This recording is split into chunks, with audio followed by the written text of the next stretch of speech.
Assalomu alaykum hurmatli talabalar. Bugungi mavzuyimiz bolalar psixologiyasi muammolarining o'rganilishi.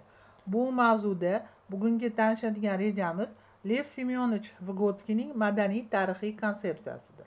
Bu mavzuni o'rganishdan maqsad bolalar psixologiyasi sohasida tadqiqotlarda metodologik asos bo'ladigan konsepsiyalar, nazariyalar bilan tanishishdan iboratdir. Lev Semyonovich Vygotsky sizga ma'lumki 1896-1934 yillarda yashab ijod etgan rus psixologi va faylasuflardan biridir. Olim o'z ilmiy qarashlarida ilgari surgan ko'plab g'oyalar bevosita bolaning psixik taraqqiyotiga oiddir. Vygotskyning oliy psixik funksiyalar shakllanishi haqidagi qonuni bolalar tarbiyasi va ta'limini amalga oshirishda katta ahamiyatga egadir.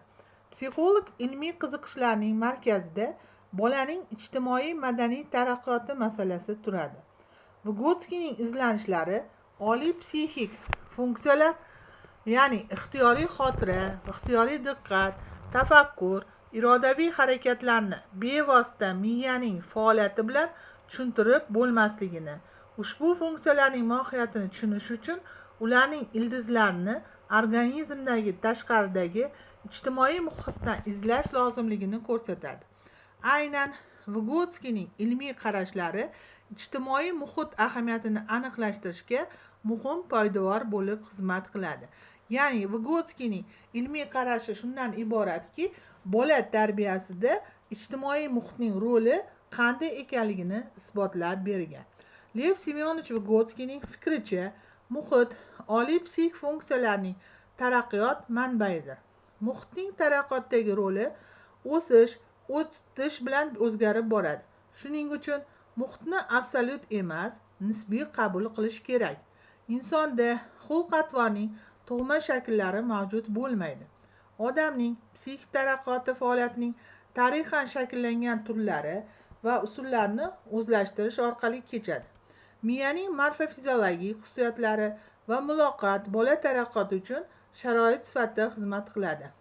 Taraqqiyotning asosiy harakatlantiruvchi kuchi bu sizga ma'lum ta'limdir.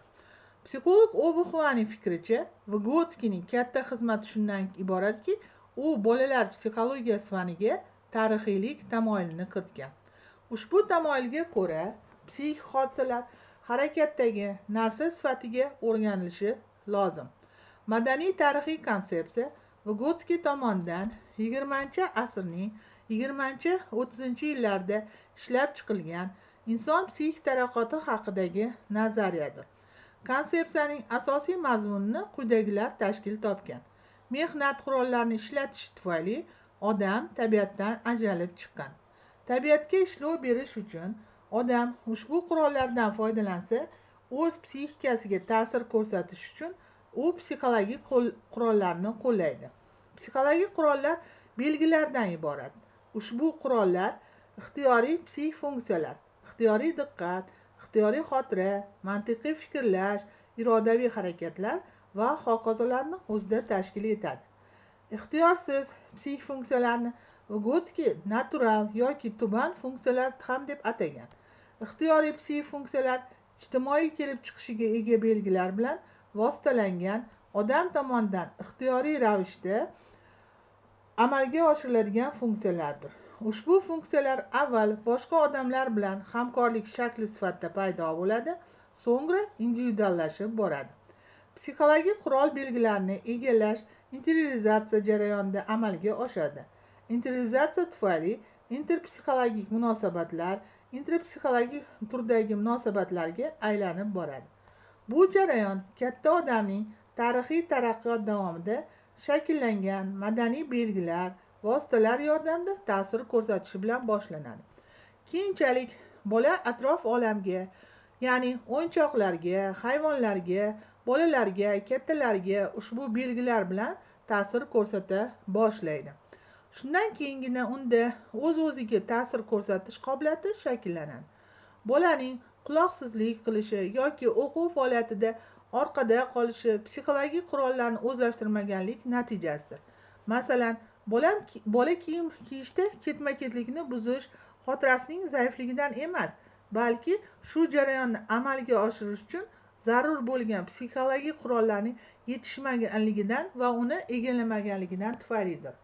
Shunday qurol sifatida bolaga kiyimlarni to'g'ri ketma-ketlikka kiyish tasvirlangan rasmlar taqdim etish kerak.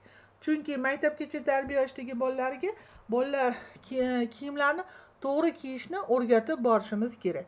Albatta, misol uchun ketma-ketlik deganda kiyim ko'ylagi kiymasdan oldin oyoq kiyim kiyib olish mumkin emasligini tushuntirib borishimiz kerak.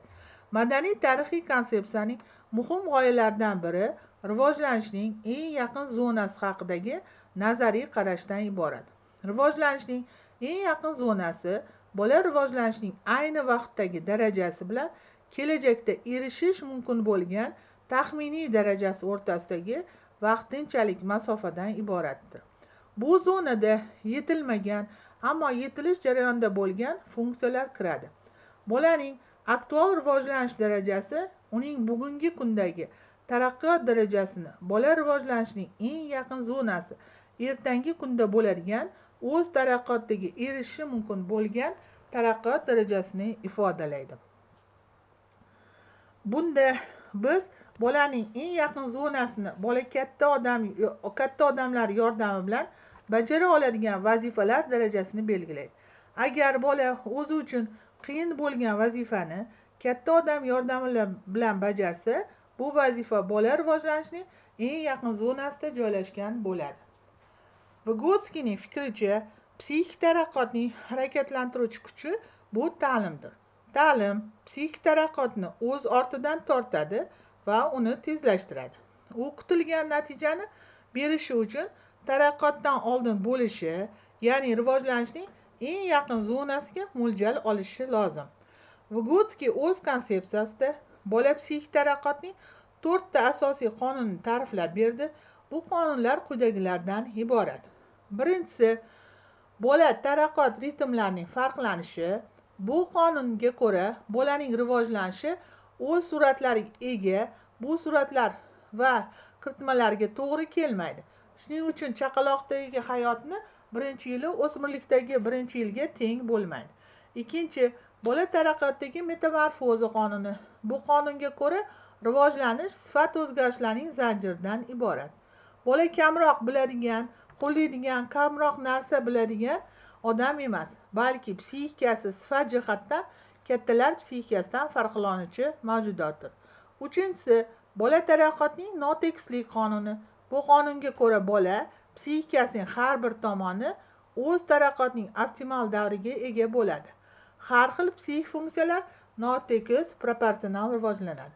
To'rtinchisi, oliy psixik funksiyalarning shakllanish qonuni. Bu qonunga ko'ra har qanday oliy psixik funksiya avval bolaning atrofdagilar bilan bo'lgan munosabatida namoyon bo'ladi. Keyinchalik u individual bo'lib rivojlanadi. Demak, Vygotsky psixologiyada madaniy tarixiy yondashuvga asos solgan. Mazkur yondashuv bolalar psixologiyasidagi nazariy va amaliy muammolarni hal qilishda ham katta ahamiyatga egadir. E'tiboringiz uchun rahmat.